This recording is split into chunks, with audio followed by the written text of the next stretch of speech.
യൗസേപ്പിതാവേ യൗസേപ്പിതാവേ ഞങ്ങൾക്കു കാവലാകണേ. യൗസേപ്പിതാവേ യൗസേപ്പിതാവേ സഭയുടെ കാവലാകണേ. ലില്ലിപ്പൂവിൽ വെണ്മയിടുന്നതുപോലെ ഞങ്ങൾ നീതി നിറഞ്ഞു ജ്വലിക്കാൻ പ്രാർത്ഥന വേണം. താതാ നിർമ്മലമാം നിൻ സ്നേഹസഹായം വേണം.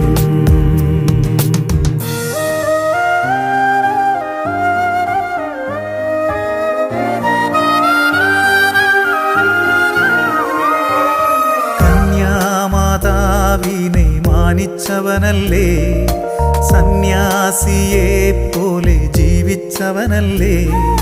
കന്യാമാതാവിനെ മാനിച്ചവനല്ലേ, സന്യാസി